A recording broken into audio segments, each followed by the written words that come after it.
قناتي في اليوتيوب، قناة زعيم وبس. شرفنا فيكم اليوم، يوم حفل الزعيم. حدادي تعرفت عليك وين؟ في المدرج. في المدرج.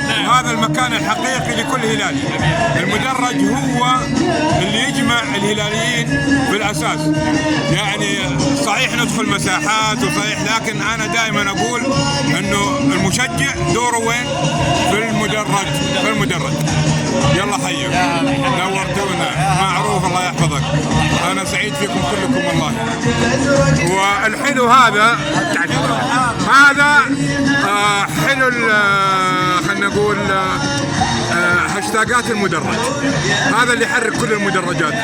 هذا الهلال كله يتحرك على مستوى الوطن العربي بس من ضغطة انتر على الكيبورد حقه علشان يحرك بهاشتاجه كل شيء يخص الهلال. تشرفني في قناتي في اليوتيوب اليوم، قناة زعيم وبس.